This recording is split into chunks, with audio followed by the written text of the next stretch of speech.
भोले शंकर भगवान की जय। संन्यास ग्रहण की शास्त्रीय विधि।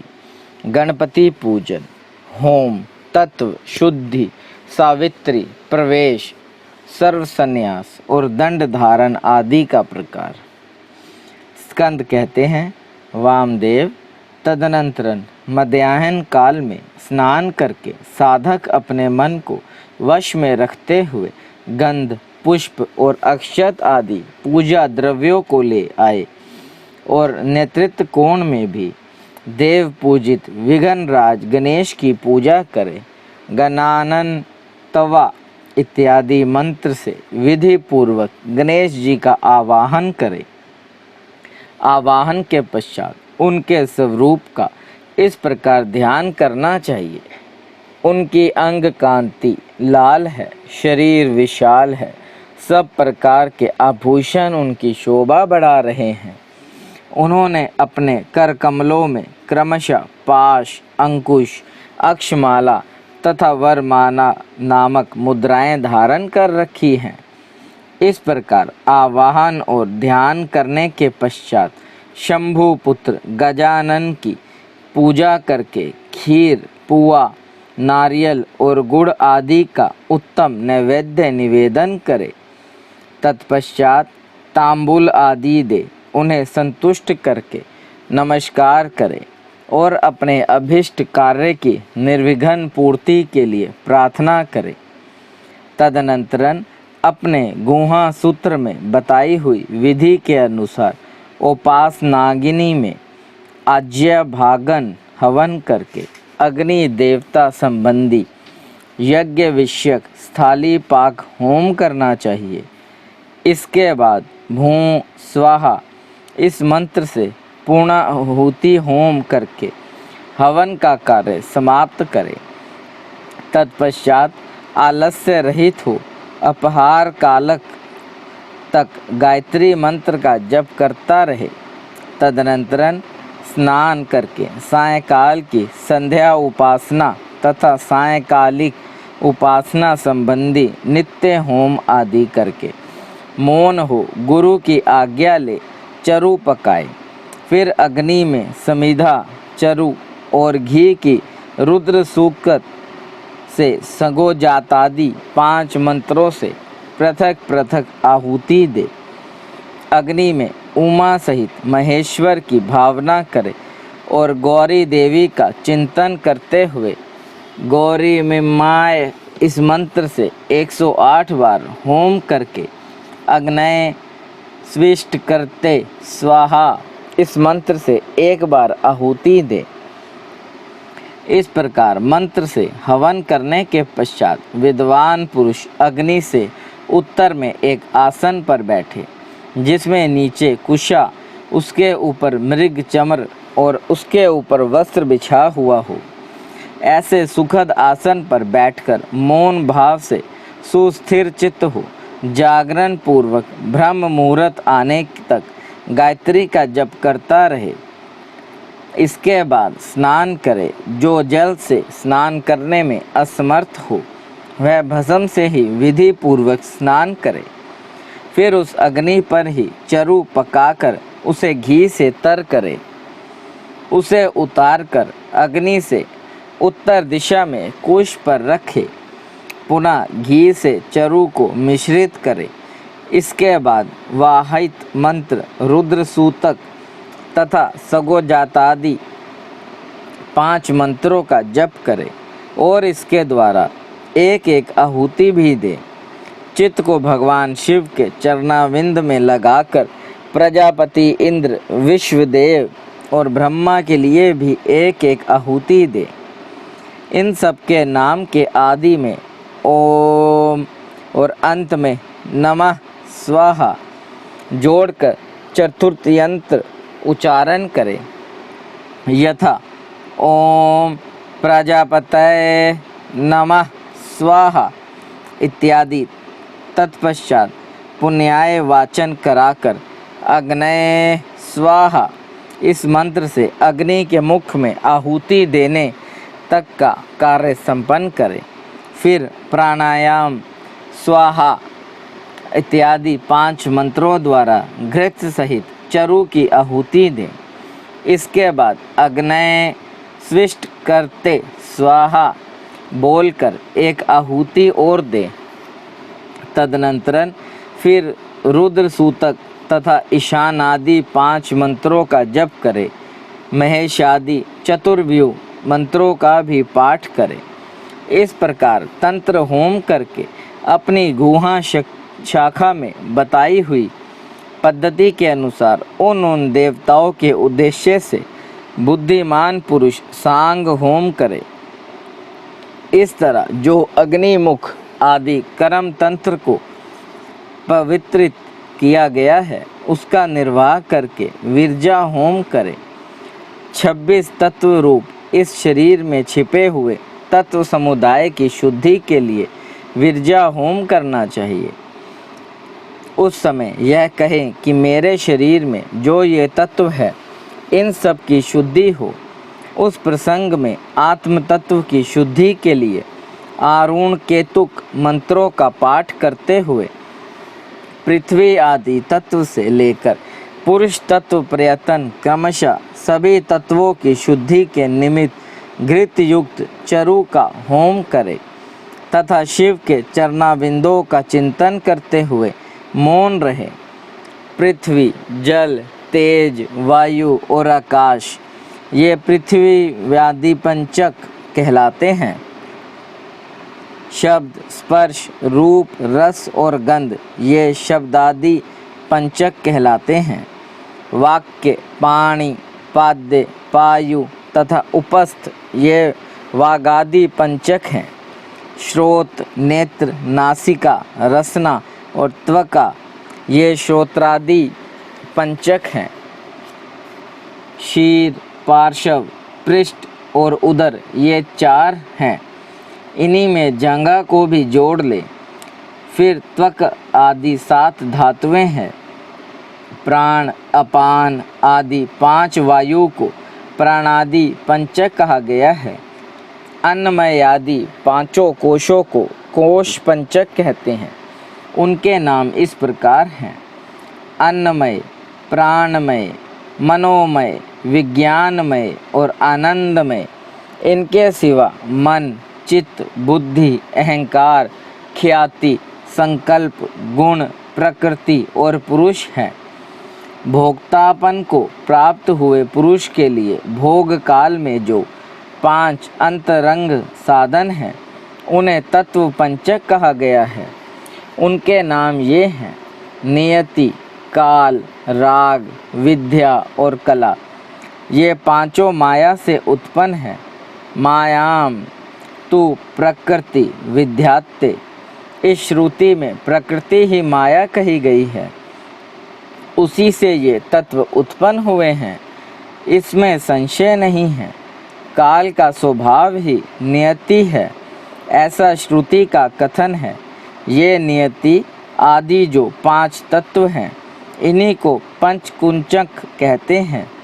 इन 5 तत्वों को न जाने वाला विद्वान भी मूढ़ ही कहा गया है।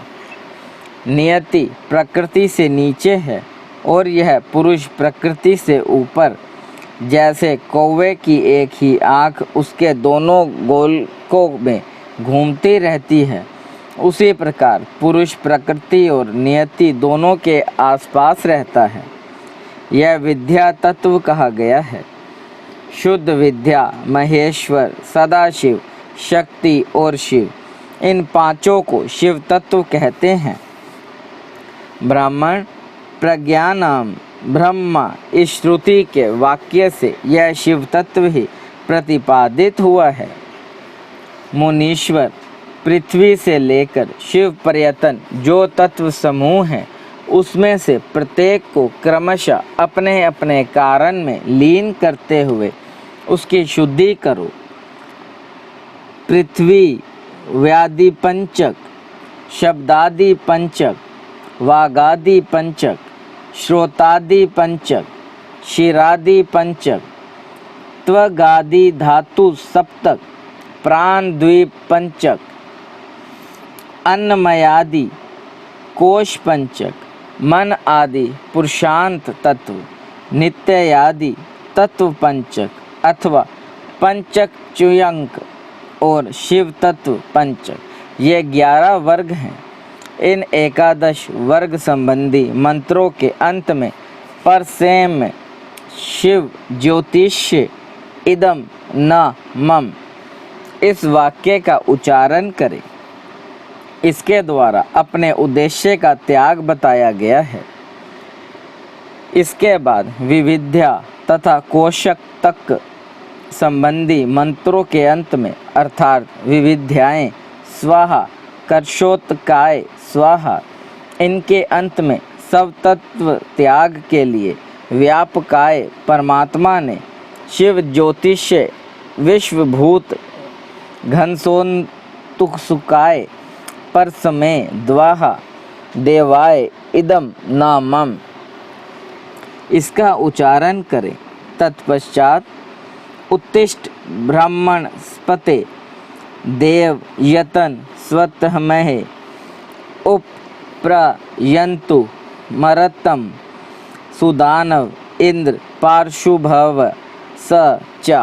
इस मंत्र के अंत में विश्व रूपाय पुरुषाय ओम स्वाहा बोलकर सत्व त्याग के लिए लोक त्रय व्यापिने परमात्मा ने शिवायदम न मम का उच्चारण करें। तदनंतरन अपनी शाखा में बताई हुई विधि से पहले तंत्र कर्म का संपादन करके घृत मिश्रित चरु का प्राशन एवं आचमन करने के पश्चात पुरोधा आचार्य को सुवर्ण आदि से संपन्न सुमुचित दक्षिणा दे। फिर ब्रह्मा का विसर्जन करके प्रातः कालिक उपासना संबंधी नित्य होम करे। इसके बाद मनुष्य सम माँ सिंचयुक्त मरुतम इस मंत्र का जप करे। तत्पश्चात या ते अग्ने यज्ञाय तनु सतेह हारो हातमान मनम इत्यादि मंत्रों से हाथ को अग्नि में तपाकर अग्नि को अद्वैत धाम स्वरूप अपने आत्मा में आरोपित करें। तदनंतरन प्रातः काल की संध्या उपासना करके सूर्योपस्थान के पश्चात जलाशय में जाकर नाभि तक जल के भीतर प्रवेश करें। वहाँ प्रसन्नता पूर्वक मन को स्थिर कर उत्सुकता पूर्वक वेद मंत्रों का जप करें। जो अग्निहोत्री हो वह स्थापित अग्नि में प्रजापतिष्ठित करे तथा वेदोक्त वैष्णवर स्थाली पाक होम करके उसमें अपना सब कुछ दान कर दे। पूर्वोक्त से अग्नि का आत्मा में आरोप करके ब्राह्मण घर से निकल जाए। मुनीश्वर फिर वह साधक निमांकित रूप से सावित्री प्रवेश करे। बोले शंकर भगवान की जय। इन वाक्यों का प्रेम पूर्वक उच्चारण करें और चित्त को चंचल ना होने दें। उस समय गायत्री का इस प्रकार ध्यान करें। ये गायत्री साक्षात भगवान शंकर के आधे शरीर में वास करने वाली है। इनके 5 मुख और 10 भुजाएं हैं। ये 15 नेत्रों से प्रकाशित होती हैं। नूतन रतनमय किरीट से जगमगाती हुई चंद्रलेखा इनके मस्तक को विभूषित करती हैं। इनकी अंग कांति शुद्ध स्फटिक मणि के समान उज्जवल है। ये शुभ लक्षणा देवी अपने 10 हाथों में 10 प्रकार के आयुध धारण करती है। हार, केयूर, बाजूबंद, कड़े, करधनी और नूपुर आदि आभूषणों से इनके अंग विभूषित हैं। इन्होंने दिव्य वस्त्र धारण कर रखा है। इनके सभी आभूषण रत्न निर्मित हैं। विष्णु, ब्रह्मा, देवता, ऋषि तथा गंधर्वराज और मनुष्य ही सदा इनका सेवन करते हैं। ये सर्वव्यापिनी शिवा सदा शिव देव की मनोहारिणी धर्मपत्नी है। संपूर्ण जगत की माता, तीनों लोकों की जननी, त्रिगुणमयी, निर्गुणा तथा अजन्मा। इस प्रकार गायत्री देवी के स्वरूप का चिंतन करते हुए शुद्ध बुद्धि वाला पुरुष ब्राह्मण तत्व आदि प्रदान करने वाली अजन्मा आदि देवी त्रिपदा गायत्री का जप करे। गायत्री आहुतियों से उत्पन्न हुई है और उन्हीं में लीन होती है। वाहतियाँ प्रणव से प्रकट हुई हैं और प्रणव में ही लय को प्राप्त होती हैं। प्रणव संपूर्ण वेदों का आदि है। वह शिव का वाचक, मंत्रों का राजाधिराज, महाबीज स्वरूप और श्रेष्ठ मंत्र है। शिव प्रणव है और प्रणव शिव कहा गया है, क्योंकि वाच्य और वाचक में अधिक भेद नहीं होता। इसी महामंत्र को काशी में शरीर त्याग करने वाले जीवों के मरण काल में उन्हें सुनाकर भगवान शिव परम मोक्ष प्रदान करते हैं। इसलिए श्रेष्ठ यति अपने हृदय कमल के मध्य में विराजमान एकाक्षर प्रणव रूप परम कारण शिव देव की उपासना करते हैं। दूसरे मुमुक्षु, धीर एवं विरक्त लौकिक पुरुष भी मन से विषयों का परित्याग करके प्रणव रूप परम शिव की उपासना करते हैं। इस प्रकार गायत्री का शिववाचक प्रणव में लय करके अहम वृक्षस्य रेरिवा इन अनुवाक का जप करें।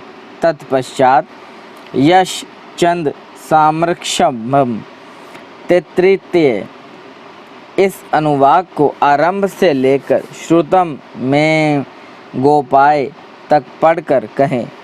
दारेश नायाशच, वितेश नायाशच, लोकेश नाशानायश्च यथोचित तोहम। अर्थात मैं स्त्री की कामना, धन की कामना और लोकों में ख्याति की कामना से ऊपर उठ गया हूँ। मुने इस वाक्य का मंद, मध्यम और उच्च स्वर से क्रमशः 3 बार उच्चारण करें। तत्पश्चात सृष्टि, स्थिति और लय के क्रम से पहले प्रणव मंत्र का उद्धार करके फिर क्रमशः इन वाक्यों का उच्चारण करें। ओम भू संन्यस्तम मया, ओम भू संन्यस्तम मया, ओम स्वः संन्यस्तम मया, ओम भूर्भुवः स्वः संन्यस्तम मया। इन वाक्यों का मंद, मध्यम और उच्च स्वर से हृदय में सदाशिव का ध्यान करते हुए सावधान चित्त से उच्चारण करें। तदनंतरन अभयम सर्वभूतेभयो मत स्वाहा, मेरी ओर से सब प्राणियों को अभय दान दिया गया, ऐसा कहते हुए पूर्व दिशा में एक अंजलि जल लेकर छोड़े। इसके बाद शिखा के शेष बालों को हाथ से उखाड़ डाले और यज्ञोपवीत को निकालकर जल के हाथ में ले इस प्रकार कहें। ओम भूम समुद्रम गच्छ स्वाहा। यों कहकर उसका जल में ही होम कर दें। फिर ओम भू संन्यस्तम मया, ओम भुवः संन्यस्तम मया, ओम स्वः संन्यस्तम मया। इस प्रकार 3 बार कहकर 3 बार जल को अभिमंत्रित करके उसका आचमन करें। फिर जलाशय के किनारे आकर वस्त्र और कटी सूत को भूमि पर त्याग दे तथा उत्तर का पूर्व की ओर मुँह करके 7 पद से कुछ अधिक चले। कुछ दूर जाने पर आचार्य उससे कहे, ठहरो ठहरो, भगवान लोक व्यवहार के लिए कौपीन और दंड स्वीकार करो। यों कह आचार्य अपने हाथ से ही उसे कटी सूत और कौपीन देकर गुरुआ वस्त्र भी अर्पित करे। तत्पश्चात सन्यासी जब उससे अपने शरीर को ढक कर 2 बार आचमन कर ले तब आचार्य शिष्य से कहे, इंद्रस्य वज्रोस्यम, यह मंत्र बोलकर दंड ग्रहण करो। तब वह इस मंत्र को पढ़े और सखा माँ गोपयाजम सखा यडोसिंधस्रम वज्रोस्यम वात्रघन श्रम में भव यतापापम तनिवारय, इस मंत्र का उच्चारण करते हुए दंड की प्रार्थना करके उसे हाथों में ले। तत्पश्चात प्रणव या गायत्री का उच्चारण करके कमंडल ग्रहण करे। सदाशिव भगवान के चरणाविंदों का चिंतन करते हुए गुरु के निकट जा वह 3 बार पृथ्वी पर लौटकर दंडवत प्रणाम करे। उस समय वह अपने मन को पुण्यता संयम में रखे। फिर धीरे से उठकर प्रेम पूर्वक अपने गुरु की ओर देखते हुए हाथ जोड़ उनके चरणों के समीप खड़ा हो जाए। संन्यास दीक्षा विषयक कर्म आरंभ होने के पहले ही शुद्ध गोबर लेकर आंवले बराबर उसके गोले बना ले और सूर्य की किरणों से ही उन्हें सुखाए। फिर होम आदि होने पर उन गोलों को होमांगिन के बीच में डाल दे। होम समाप्त होने पर उन सबको संग्रह करके सुरक्षित रखे। तदनंतरन दंड धारण के पश्चात गुरु विरजांगिनी जनित उस श्वेत भस्म को लेकर उसी को विषय के अंगों में लगाए अथवा उसे लगाने की आज्ञा दे। उसका क्रम इस प्रकार है: ओम अग्निरिति भस्म, वायुरिति भस्म, जलमिति भस्म, स्थलमिति भस्म, व्योमेति भस्म, सर्वाहं ह वा इदम भस्म मन एतानि चक्षुषन्। इस मंत्र से भस्म को अभिमंत्रित करे। तदनंतरन ईशानादि 5 मंत्रों द्वारा उस भस्म का शिष्य के अंगों से स्पर्श कराकर उसे मस्तक से लेकर पैरों तक सर्वांग में लगाने के लिए दे दे। शिष्य उस भस्म को विधि पूर्वक हाथ में लेकर त्रायुष्यम तथा त्र्यंबकम, इन दोनों मंत्रों को 3-3 बार पढ़ते हुए ललाट आदि अंगों में क्रमशः त्रिपुंड धारण करे। तत्पश्चात श्रेष्ठ शिष्य अपने हृदय कमल में विराजमान उमा सहित भगवान शंकर का अभियुक्त चित्त से ध्यान करे। फिर गुरु शिष्य के मस्तक पर हाथ रखकर उसके दाहिने कान में ऋषि छंद और देवता सहित प्रणव का उपदेश करे। इसके बाद कृपा करके प्रणव के अर्थ का भी बोध कराएं। श्रेष्ठ गुरु को चाहिए कि वह प्रणव के 6 प्रकार के अर्थ का ज्ञान कराते हुए उसके 12 भेदों का उपदेश दे। तत्पश्चात शिष्य दंड की भांति पृथ्वी पर पड़कर गुरु को साष्टांगन प्रणाम करे और सदा उनके अधीन रहे। उनकी आज्ञा के बिना दूसरा कोई कार्य न करे। गुरु की आज्ञा से शिष्य वेदांत के तात्पर्य के अनुसार सगुण निर्गुण भेद से शिव के ज्ञान में तत्पर रहे। गुरु अपने उसी शिष्य के द्वारा श्रवण मनन और निधि ध्यान पूर्वक जप के अंत में प्रातः कालिक आदि नियमों का अनुष्ठान करवाए। कैलाश प्रस्तर नामक मंडल में शिव के द्वारा प्रतिपादित मार्ग के अनुसार शिष्य वहीं रहकर शिव पूजन करे। यदि गुरु के आदेश के अनुसार वह प्रतिदिन वहीं रहकर मंगलमय देवता शिव की पूजन करने में असमर्थ हो तो उनसे अर्धा सहित स्फटिकमय शिवलिंग ग्रहण कर ले और कहीं भी रहकर नित्य उसका पूजन किया करे। वह गुरु के निकट शपथ खाते हुए इस तरह प्रतिज्ञा करे: मेरे प्राण चले जाएं, यह अच्छा है।